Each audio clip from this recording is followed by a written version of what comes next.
É bom poder estar com os irmãos e amigos novamente, que o Senhor possa enchê-los aí com a sua gloriosa e bendita graça.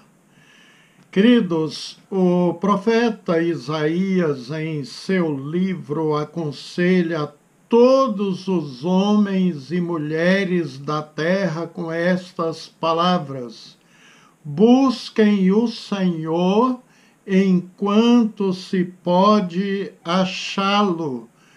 Clamem por ele enquanto está perto.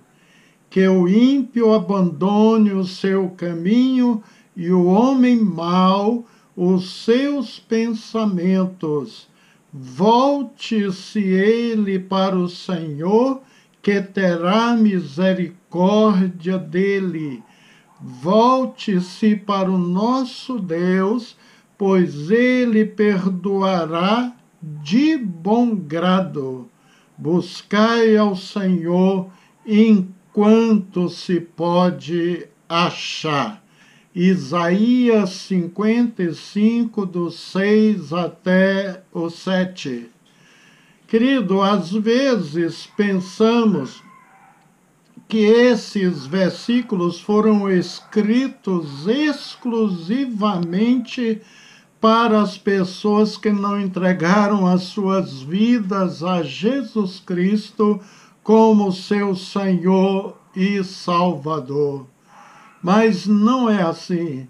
A ordem do profeta é geral a todos. Diz assim: buscai ao Senhor. E por quê? A resposta de Isaías é: enquanto se pode achar. Isso significa que nosso tempo é limitado, é exíguo. Chega uma hora em que todos nós temos de enfrentar a justiça de Deus.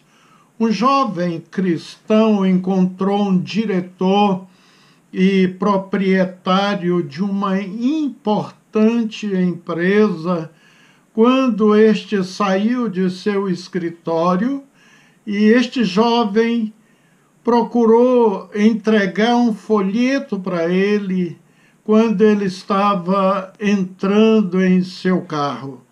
E aquele homem, ele respondeu o jovem com uma palavra até grosseira, especialmente quando ele viu o título daquele folheto: Onde passarás a eternidade? Aquele cidadão falou: olha, jovem, tenho coisas mais importantes a fazer. Há pessoas que dependem de mim para receber o salário no final do mês. Se eu não trabalhar, não haverá dinheiro. Não tenho um Deus que deposita no banco aquilo que eu preciso. Mas mesmo assim, aquele homem pegou o folheto e foi embora. No dia seguinte, voltando para o seu escritório, aquele empresário sofreu um fulminante infarto. E ao lado de seu corpo, na escrivania, estava aquele folheto: Onde passarás a eternidade? Será se teve tempo de lê-lo? Agora havia terminado o seu tempo aqui na terra. E a Bíblia diz: aos homens está ordenado morrerem uma só vez, vindo depois disso o juízo. Hebreus 9, 27.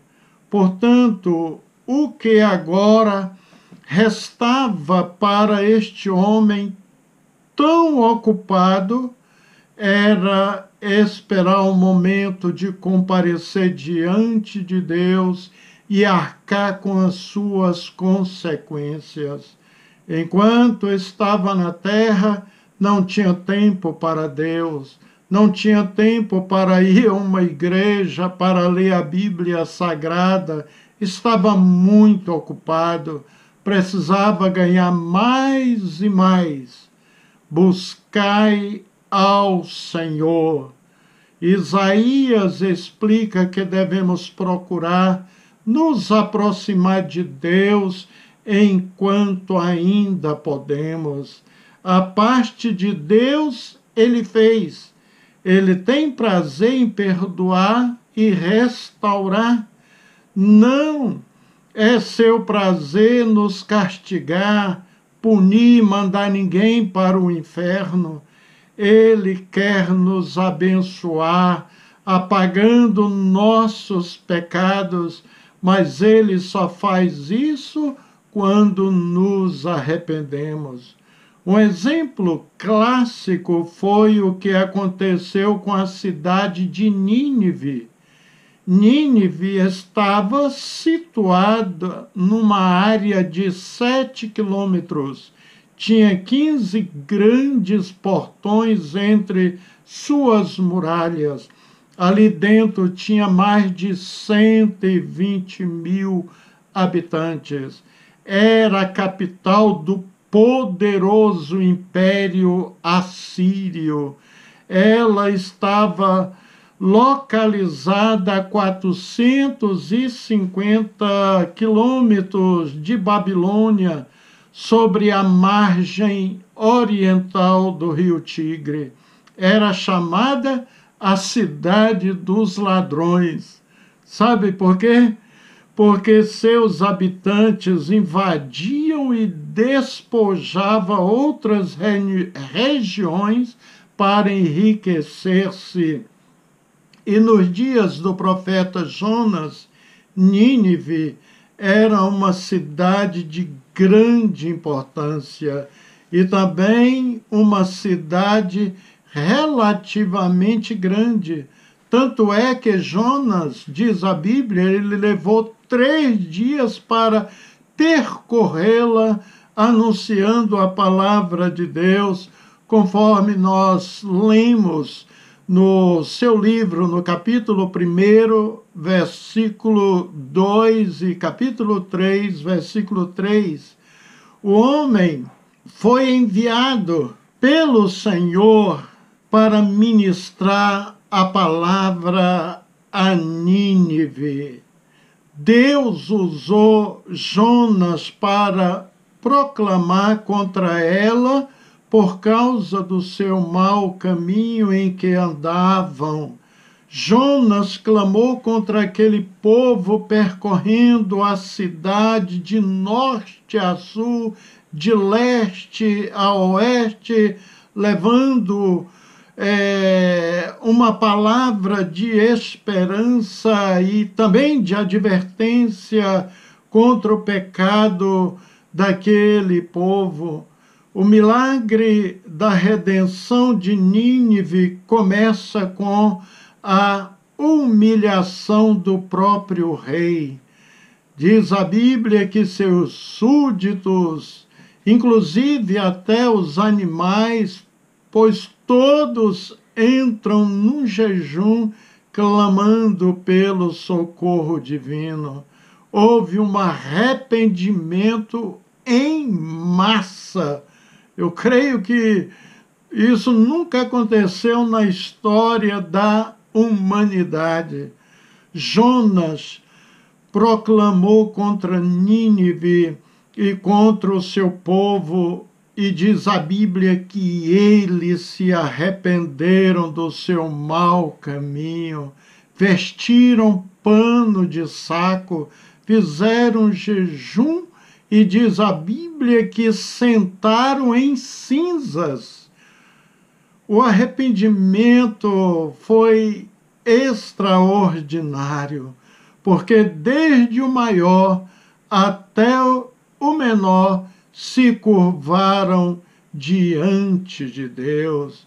E debaixo desta submissão, amigos, Nínive desfrutou do perdão divino e vidas foram transformadas pelo poder de Deus. As pessoas ouviram a mensagem do Senhor, aquelas palavras se alastraram como fogo, queimando tudo, ricos e pobres, fortes e fracos, jovens e idosos, todos se arrependeram e diz a Bíblia que jejuaram. E Jesus deixou bem claro em sua pregação que muitos ninivitas se salvaram de fato, ou seja, estão no céu com Deus. Observe o que Jesus falou em Lucas 11:32. Os homens de Nínive se levantarão no dia do juízo com esta geração e a condenarão, pois se converteram com a pregação de Jonas. E eis aqui está quem é maior do que Jonas. Maravilha! O arrependimento é rejeitar e abandonar a vida de pecado, nos voltando para Deus. Tiago, no capítulo 4, 8 e 10, ele nos ensina: aproximem-se de Deus e ele se aproximará de vocês. Pecadores, limpem as mãos, e vocês que têm a mente dividida, purifiquem o coração. Entristeçam-se, lamentem e chorem. Troque o riso por lamento e alegria por tristeza. Quando fazemos isso, Deus nos perdoa e não nos condena mais por nossos pecados. Ele muda a situação, nos transformando.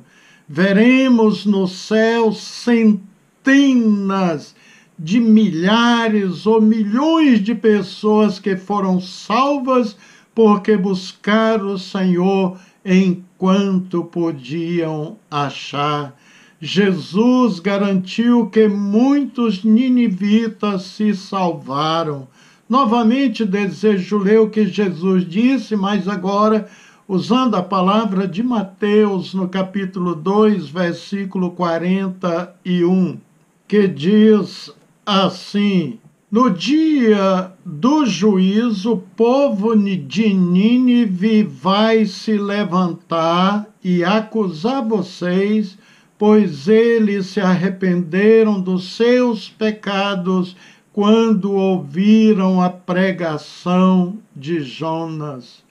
Vocês sabiam, amigos, que 200 anos depois houve a destruição total desta cidade, Nínive? Sim, mas aquele rei, o seu povo, entendeu e aceitou a pregação de Deus e Deus suspendeu o juízo.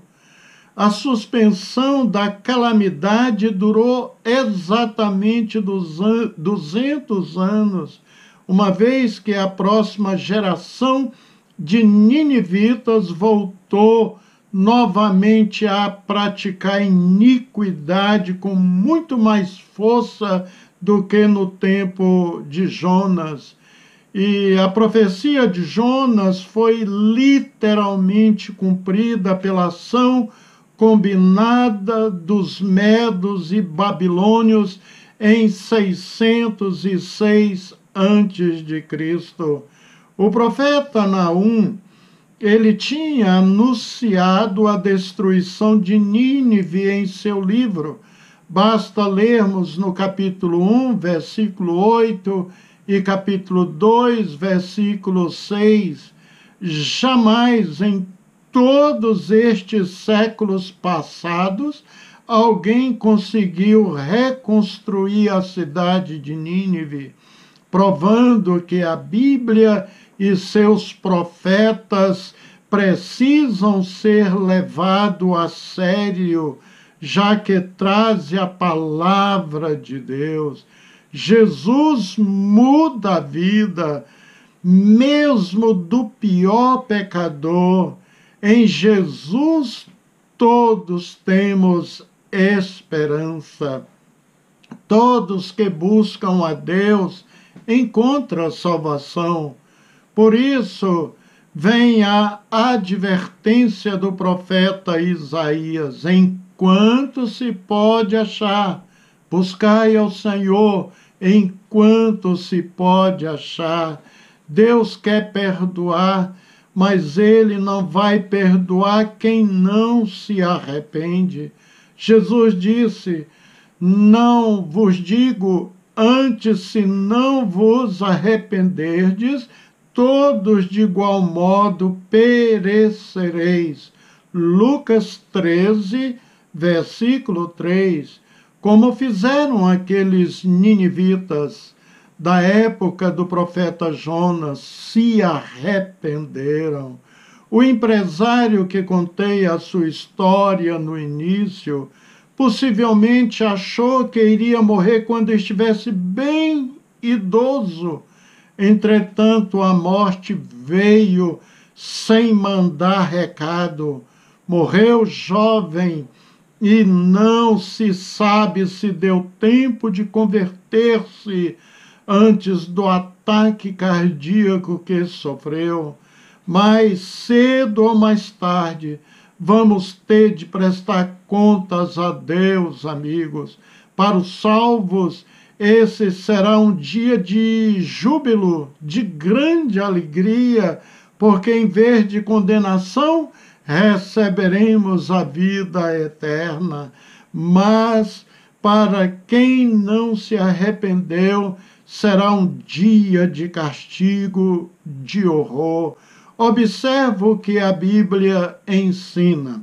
Da mesma forma como o homem está destinado a morrer uma vez só e depois disso enfrentar o juízo, assim também Cristo foi oferecido em sacrifício uma vez para tirar os pecados do mundo e aparecerá segunda vez, não para tirar o pecado, mas para trazer a salvação aos que o aguardam. Hebreus 9, 27 ao 28. O diabo, como é um psicólogo milenar, ele inventou a grande mentira da existência do purgatório. Essa mentira do diabo começou a ser difundido, ensinado pela Igreja Católica entre os séculos 7 e 8. Esse ensino satânico mentiroso levou desde então milhares de pessoas para o inferno, incluindo aí os padres e demais sacerdotes que ensinaram. Enganar o povo com esse ensino antibíblico, uma vez que ensinaram que o purgatório é o local de passagem, onde ficam as almas cujos pecados precisam ser purgados, purificados, antes que eles cheguem ao paraíso. De acordo com a Enciclopédia Católica, o purgatório é um lugar ou condição de punição temporal para aqueles que, deixando esta vida na graça de Deus, não estão inteiramente livres de erros veniais ou não pagaram completamente a satisfação devida pelas suas transgressões. E eles usam o texto do apóstolo Paulo, que se encontra em 1 Coríntios, capítulo 3, dos versos 12 e 15 que lerei. Diz assim: se alguém constrói sobre este alicerce usando ouro, prata, pedras preciosas, madeira, feno ou palha, sua obra será mostrada, porque o dia atrará luz, pois será revelada pelo fogo, que provará a qualidade da obra de cada um. Amigos, a passagem que Paulo cita usa uma ilustração das coisas passando pelo fogo como uma descrição das obras dos crentes sendo julgadas.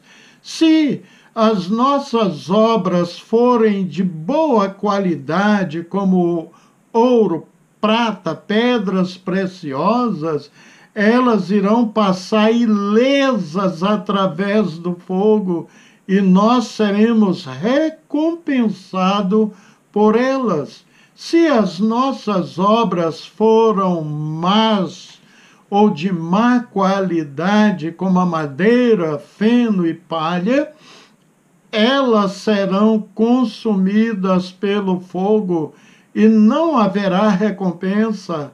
A passagem não diz que os crentes passam pelo fogo, mas que as suas obras passam. 1 Coríntios 3, versículo 15, se refere ao crente sendo salvo, todavia como que através do fogo e não sendo purificado pelo fogo. Paulo não diz assim. Então, amigos, perdão de pecados ocorre somente nesta vida terrena. A Bíblia é clara quando diz que Jesus morreu para pagar por todos os nossos pecados. Romanos 5, versículo 8. E também o profeta Isaías, num capítulo que ele dedicou exclusivamente para retratar a vida e morte de Jesus em favor dos pecadores, ele diz assim no seu livro, capítulo 53, 5, mas ele foi traspassado pelas nossas transgressões e moído pelas nossas iniquidades. O castigo que nos traz a paz estava sobre ele, e pelas suas pisaduras fomos sarados. Jesus sofreu pelos nossos pecados para que nós fôssemos livrados do sofrimento e posteriormente do inferno. Então, o ensino católico de que as pessoas precisam passar pelo purgatório simplesmente revela que o sofrimento e morte de Jesus na cruz foi insuficiente. Isto é uma tremenda heresia. Observe o texto bíblico de 1 João, capítulo 2, versículo 2. Jesus é a propiciação pelos nossos pecados, e não somente pelos nossos, mas também pelos pecados de todo mundo. Então, a ideia de que nós temos que sofrer pelos nossos pecados após a morte é contrário a tudo que a Bíblia diz sobre a salvação e a obra redentora de Jesus Cristo. Este ensino está simplesmente tentando diminuir o que Jesus fez em prol da humanidade. Por favor, peço encarecidamente, não creia em purgatório para purificar sua alma. Purgatório não existe. Povo católico, abra seus olhos para o ensino verdadeiro da Bíblia Sagrada. Não deixa Satanás enganar você para que você venha perder a sua salvação. Não coloque esperança de morrer e ir ao purgatório para ter uma segunda chance. Para quem pensa assim, que sairá do purgatório e depois para os céus, saiba que não haverá essa possibilidade se morrer sem se arrepender nesta vida, entregando sua vida a Jesus Cristo como Senhor e Salvador. Pois quem morrer no pecado irá diretamente para o inferno, sem passar por esta mentira de purgatório, e cairá no inferno, e aí será tarde demais. Não há saída neste lugar. A porta do inferno é aberta só para receber as almas sem Jesus, e depois ela é trancada permanentemente, não tendo mais volta.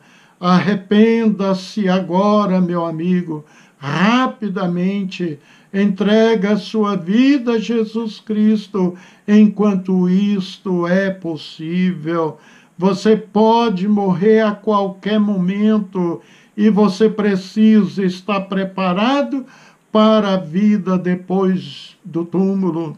Saiba que não importa a dimensão, o tamanho do pecado que você cometeu, Jesus Cristo te perdoa nesta vida de todos os seus pecados e, melhor, não se lembra mais deles. Observe o texto de Isaías 43, 25.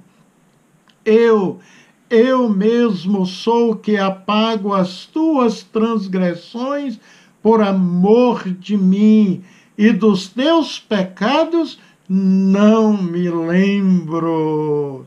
O profeta Jeremias também escreveu: assim diz o Senhor, porque eu lhes perdoarei a maldade e não me lembrareis mais dos seus pecados. E o profeta Miqueias disse que nossos pecados seriam sepultados no fundo do mar. Miqueias 7, versículo 19. Maravilha isso, não é mesmo? No Novo Testamento, em Hebreus capítulo 10, 17, novamente lemos que Deus jamais se lembrará de nossos pecados já perdoados. Então, amigo, o que está esperando para se confessar diretamente a Jesus Cristo? Paulo disse que Jesus é o mediador entre Deus e os homens. 1 Timóteo 2, 5. Você não precisa confessar os seus pecados a Maria, ao padre, ao pastor. Vá diretamente aos pés do Salvador Jesus Cristo. Ele sim tem poder para te perdoar. É evidente que quando cometemos uma ofensa, uma maldade, um crime contra uma pessoa, devemos aí sim confessar a ela o que fizemos contra ela. E isso, sem dúvida, exige muita humildade e coragem, né? Para reconhecer e enfrentar o problema. Confessar o pecado é importante para a reconciliação da pessoa que você ofendeu. Um jovem estava há 18 anos morando dentro da mesma casa de seu irmão sem se falarem. Como pode passar um pelo outro dentro de um espaço tão pequeno, usar a mesma sala, a mesma cozinha por tantos anos. Incrível isso, não é mesmo? Bastava o ofensor ter coragem e humildade, confessar, abraçar o seu irmão, e a reconciliação seria possível, com certeza.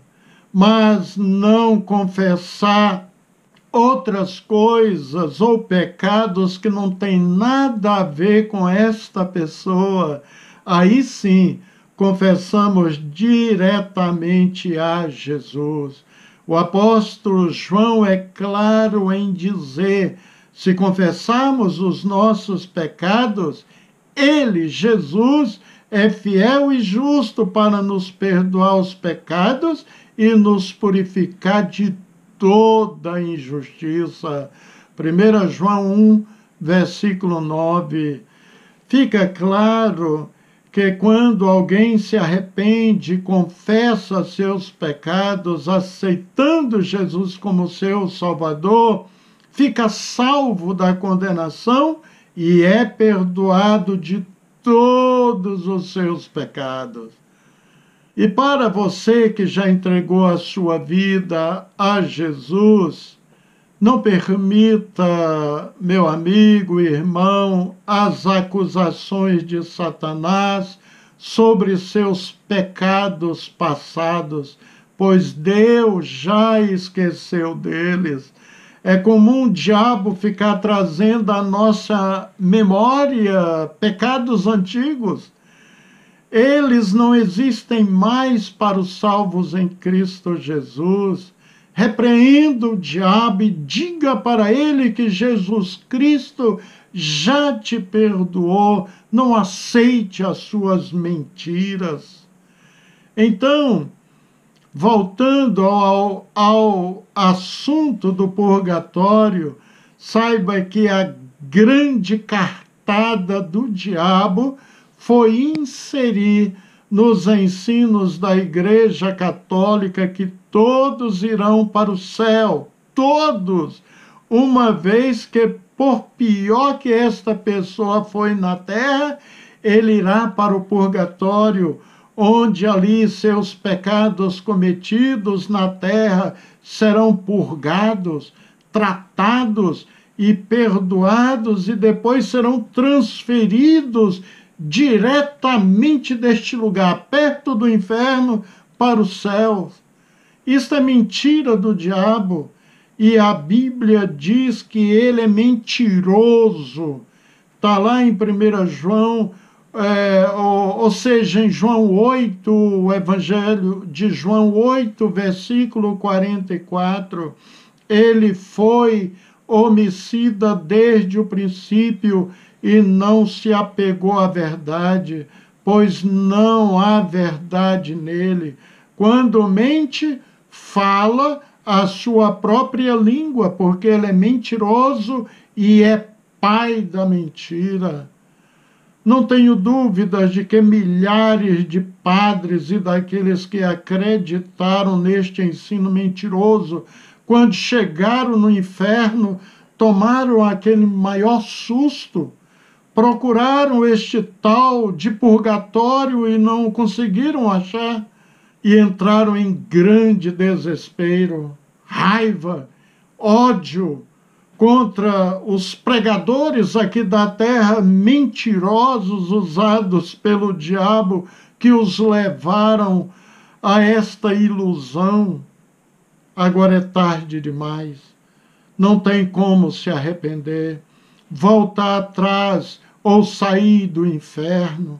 E saiba, padre, sacerdote católico, que você irá sofrer muito mais no inferno por este ensino do que os outros que ouviram vocês, pois o apóstolo Tiago, ele é muito claro em dizer: Meus irmãos, muitos de vós não sejam mestres, sabendo que receberemos mais duro juízo. Tiago 3:1.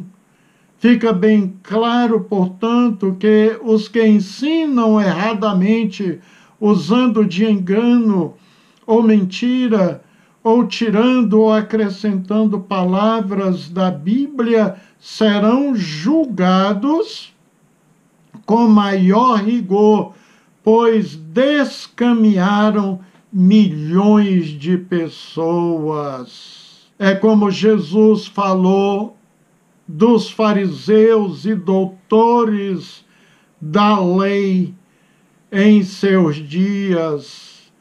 Diz assim a palavra do nosso Deus: ai de vós, doutores da lei e fariseus hipócritas, porque fechais o reino dos céus diante dos homens, porquanto vós mesmo não entrais, nem tampouco deixais entrar os que estão a caminho. Mateus 23:13.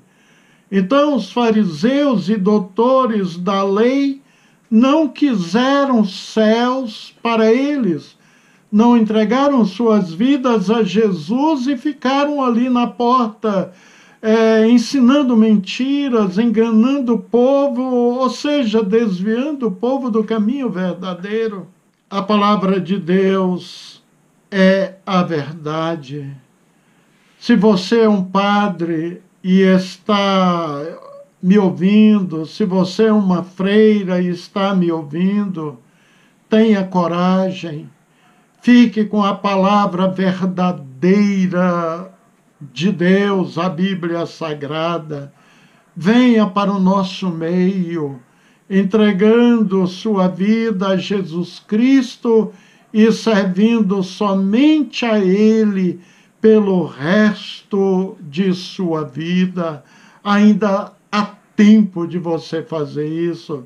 Vem agora, entrega a sua vida ao Senhor e Salvador Jesus Cristo. Conclamo a você novamente: arrepende-se, entrega a sua vida a Jesus Cristo hoje mesmo. O tempo seu está acabando. Hoje é o dia da salvação de sua alma. Saiba que para cada um de nós chegará um dia quando não teremos mais chance de buscar a Deus. O tempo terá esgotado, a porta será fechada e Deus fará justiça.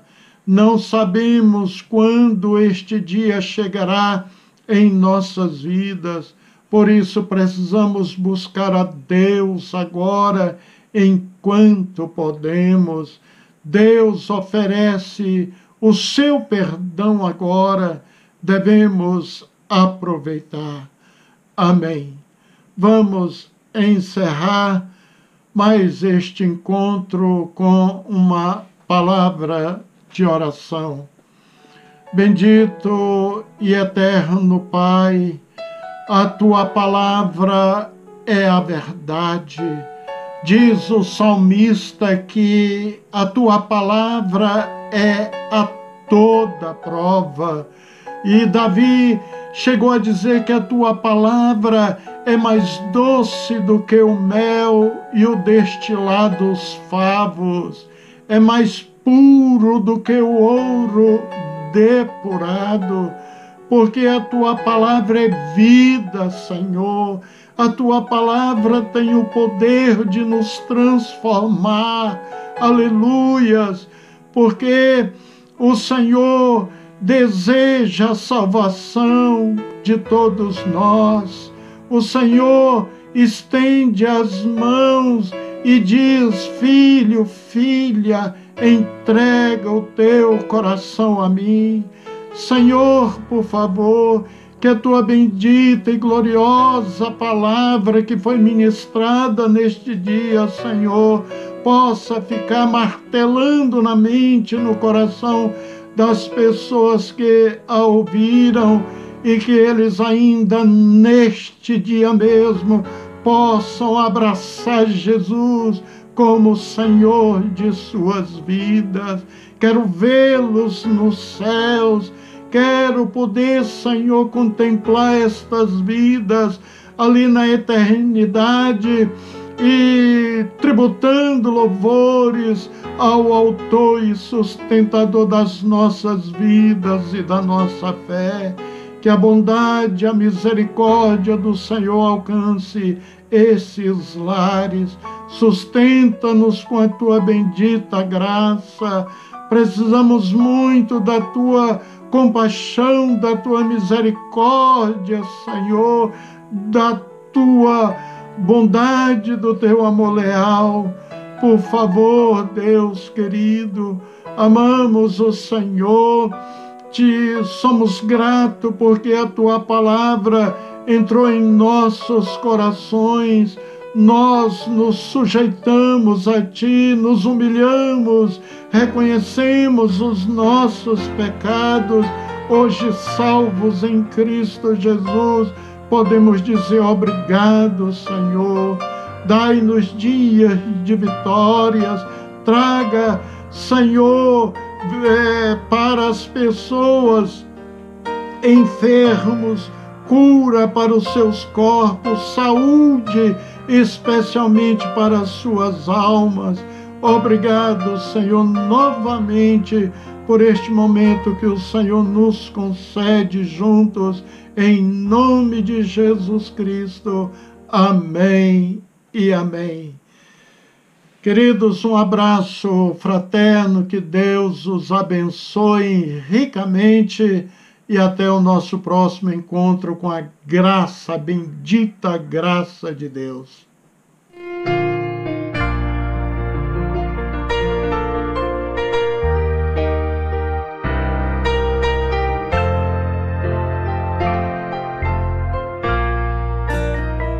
Quando eu chegar ao lindo céu um dia, eu hei de ver primeiro meu Senhor. Eu hei de ouvir a santa melodia que lá estão cantando em seu louvor. Então serei feliz entre os remidos e lhes direi do meu prazer sem fim, porque no céu não haverá gemidos e o céu será de glórias para mim. No lindo céu existe mais encantos que nos vergéis do mundo em plena luz, e entoarei ali um hino santo de exaltação ao nome de Jesus. Então terei prazer mais que inaudito ao contemplar as multidões sem fim, porque no céu meu nome está escrito e o céu será de glórias para mim.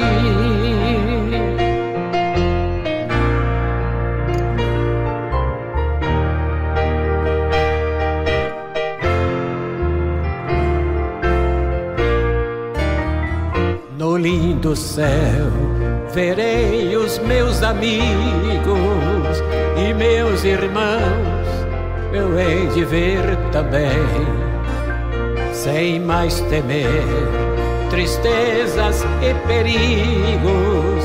Eu estarei feliz no mundo além. Então serei um santo redimido e viverei para sempre ali sem fim, porque no céu o gozo é permanente e o céu será de glórias para mim.